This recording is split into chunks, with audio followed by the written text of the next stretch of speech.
다 함께 사도신경으로 신앙 고백하심으로 12월 14일 화요일 새벽 예배를 시작하겠습니다.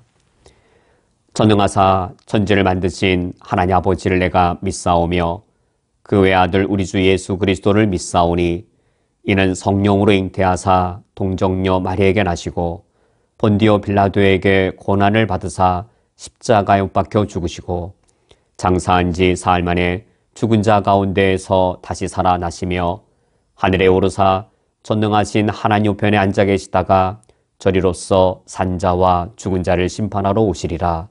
성령을 믿사오며 거룩한 공회와 성도가 서로 교통하는 것과 죄를 사여 주시는 것과 몸이 다시 사는 것과 영원히 사는 것을 믿사옵나이다. 아멘. 하나님 아버지시여, 하늘과 땅을 창조하신 나의 주 나의 하나님이 참된 하나님이신 것을 믿음으로 깨닫게 해 주시오니 감사드립니다.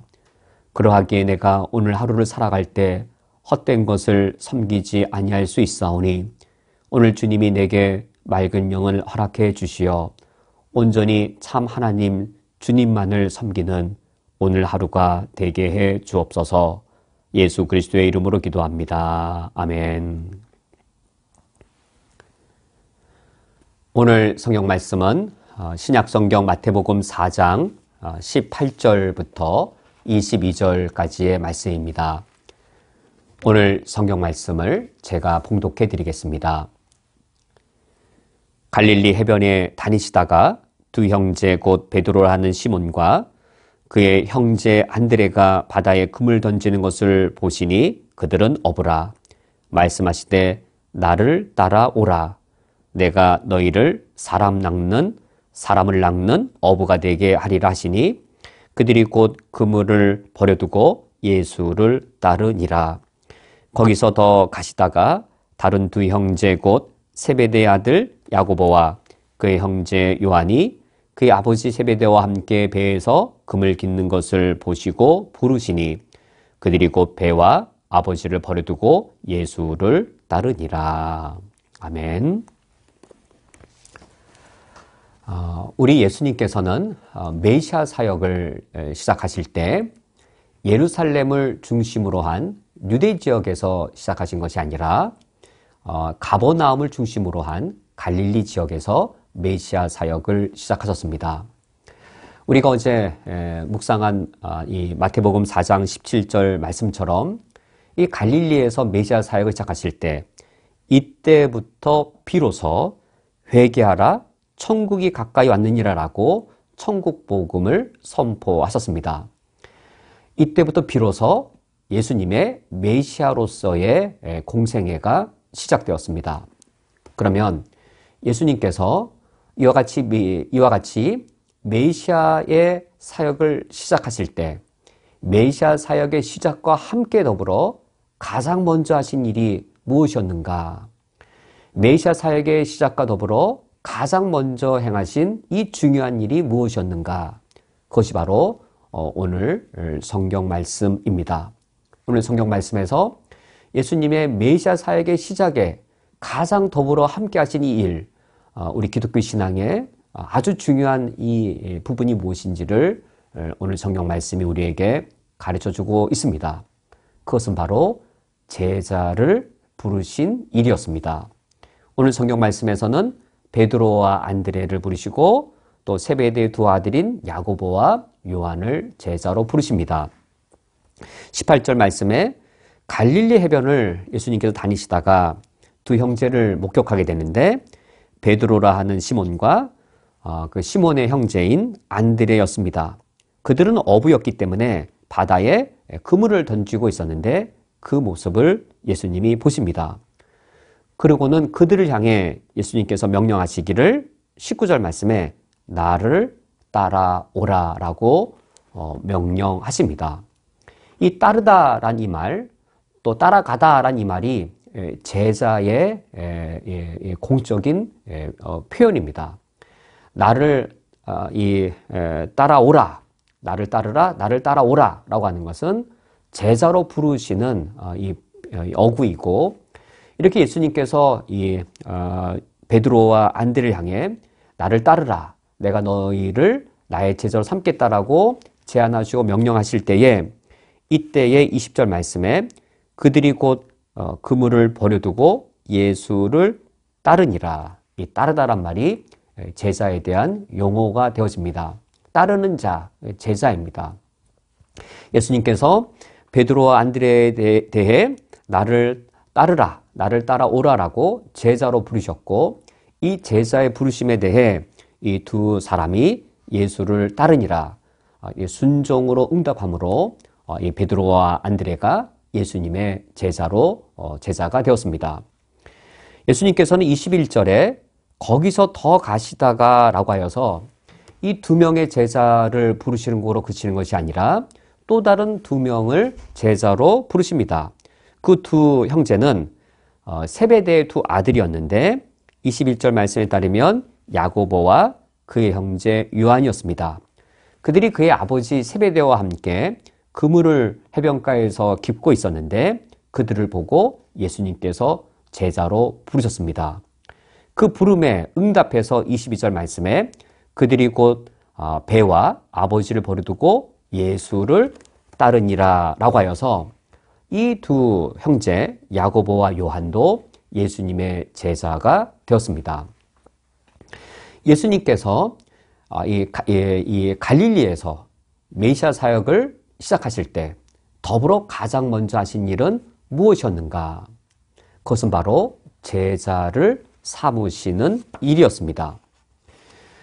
예수님께서 제자를 삼으실 때 예루살렘을 중심으로 한 유대 지역에서 사역을 하셨다면 아마도 예수님께서는 그곳에 율법에 능한 바리새인들 중에서 제자를 선택하셨거나 또는 성전에 이 종교적 권한을 갖고 있는 사두개파 중에서 제자를 부르셨을지도 모릅니다.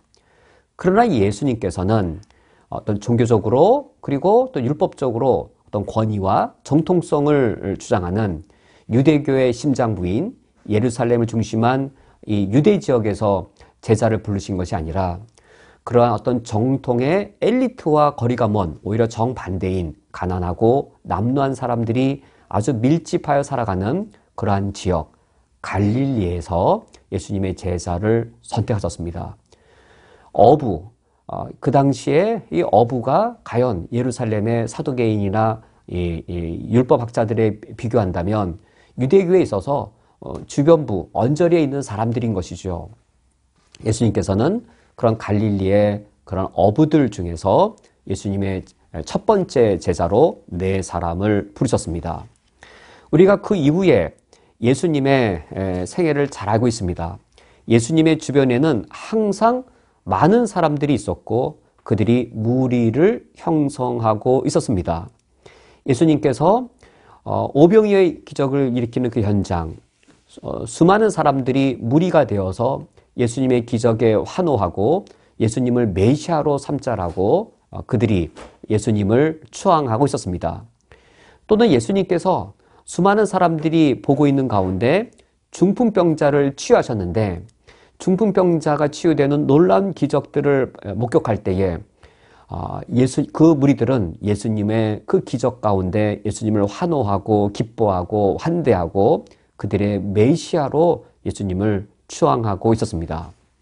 이처럼 예수님의 생애 주변에는 예수님의 놀라운 기적들 또는 강력한 은혜가 선포되어지는 그 말씀 때문에 항상 무리들이 몰려들었고 그 무리들로부터 큰 인기와 그리고 많은 무리들이 예수님을 따르고 있었기 때문에 예수님을 죽이고자 했던 바리새인들도 예수님을 해칠 수가 없었습니다. 그런데 예수님께서는 무리를 찾으신 것이 아니라 기적을 보고 환호하는 무리를 찾으신 것이 아니라 예수님께서는 제자를 찾고 계셨습니다. 나를 따라오라.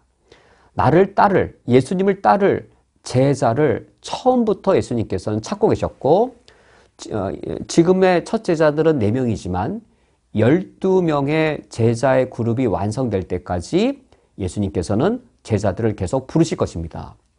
예수님께서 메시아 사역을 시작하시면서 더불어 가장 먼저 하신 일이 무엇이었냐면 12명이 되기까지의 제자들의 공동체를 세우시는 일이었습니다. 현실적으로는 수많은 무리들이 예수님을 따르는 그 환호소리 때문에 대제사장들도 예수님을 위협적으로 느끼고, 그리고 실제로 바리새인들 예수님을 죽이려 했지만 무리들의 환호 때문에 예수님을 해할 수가 없었습니다. 무리들로 인해서 예수님은 영광을 누리고 큰 힘을 누렸지만, 예수님은 그러한 무리를 모으는 것에 처음부터 관심이 있지 않으셨습니다. 예수님께서 처음부터 관심을 가진 대상은 제자들을 부르시고 12명의 제자들의 공동체를 세우시는 일에 있었습니다. 물론 우리가 예수님의 생애를 읽어가다 보면 예수님이 부른 12제자 성공적이지 못했습니다.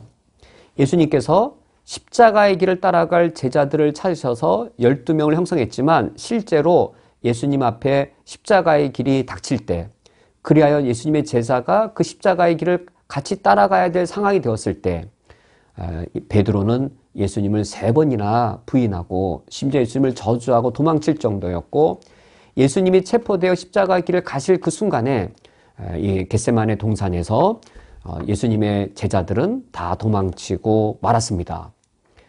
그럼에도 불구하고 예수님의 관심은 어디에 있었는가? 예수님께서는 이 십자가의 길을 거절하고 도망치는 그 제자들, 다시 갈릴리 바다로 가셔서 물고기 잡는 기적을 통해 베드로를 다시금 제자로 부르시고, 사람 낚는 업으로 베드로를 다시금 회복시켜 주시고, 다른 이 제자들도 다시금 이제는 십자가의 길을 가는 제자로 다시 회복시키신 것이죠. 예수님께서 부활하신 후 승천하시기 전에 다시금 제자들을 불러 모으셔서 십자가의 길을 가는 제자들의 공동체가 되도록 예수님께서 힘쓰신 모습을 알 수 있습니다. 그렇다면 예수님의 사역, 갈릴리에서 메시아 사역을 처음 시작하실 때 예수님은 4명의 제자를 처음 부르심으로 십자가의 길을 따라갈 제자들을 부르셨고, 또 예수님께서 십자가에 죽고 부활하신 후 승천하시기 전에 다시금 제자들을 십자가의 길을 기꺼이 따라갈 제자들로 회복하심으로 승천하시는 모습을 볼 때에, 이 사실이 오늘 우리에게 매우 중대한 사실을 우리에게 알려주며 요구하고 있습니다. 나는 어떠한 그리스도인이 되어야 되겠는가? 우리들 각자는 나에게 일용할 양식이 없을 때 오병이어의 기적을 일으켜주시는 예수님으로 인하여 환호하고 기뻐하거나, 또는 내가 중풍병에 걸렸을 때 큰 기적으로 내 불치병을 낫게 해주셔서 주님은 나의 주님이시요 내가 기뻐하는 나의 구원자이시라고 기적을 보고 환호하고, 또 기적을 통해 내 필요를 채워줄 때 그러한 메시아를 따르는 무리로 우리가 머물러 있어서는 안 되겠습니다. 무리와 같은 그리스도인 수준으로 머물다가 물론 천국은 가겠지요. 하나님 나라에 들어가겠지요. 그러나 그런 무리의 수준으로 예수님을 믿는 자들이 되어서는 안 되겠습니다. 나는 어떠한 그리스도인이 되어야 하겠는가? 십자가의 길을 따라가는 제자가 되는 것에 우리 각자 힘써야 되겠습니다. 또한 우리 교회는 어떠한 교회가 되어야 하겠는가? 많은 사람들을 우리 교회로 불러 모으고 또 다수와 군중들을 만족시키려면 오병이어의 기적과 중풍병자의 치유와 같은 그런 이 기적과 위로들이 많을 때 얼마나 많은 무리들이 더 기뻐하고 위로받고 소위 교회에 와서 은혜 받았다라고 말을 하겠는지요. 그러나 제자도를 말하고 제자 훈련을 말할 때 얼마나 많은 사람들이 부담스러워하고 힘들어하고, 그리고 겟세마네 동산에서 이 12제자들이 예수님을 배반하거나 다 거절하고 도망친 것처럼 얼마나 많은 사람들이 예수님 따르기를 거절하겠는지요. 그러나 예수님께서 무리를 구하신 것이 아니라 제자를 찾으시고 제자들의 공동체를 세우신 것을 볼 때에 우리는 무리를 모으는 교회가 아니라 제자를 부르고 제자를 훈련시켜서 제자를 파송하는 교회가 되어야 하겠습니다. 오늘 이 시간 오늘 말씀을 기억하면서 우리 자신을 위해, 그리고 우리 쿠웨이트 한인연합교회를 위해 함께 기도하기 원합니다. 우리가 제자가 되기를 원하고 제자를 세우는 교회가 되게 해 주시도록 우리가 이 시간 하나님 아버지 앞에 기도하기 원합니다. 함께 기도하겠습니다.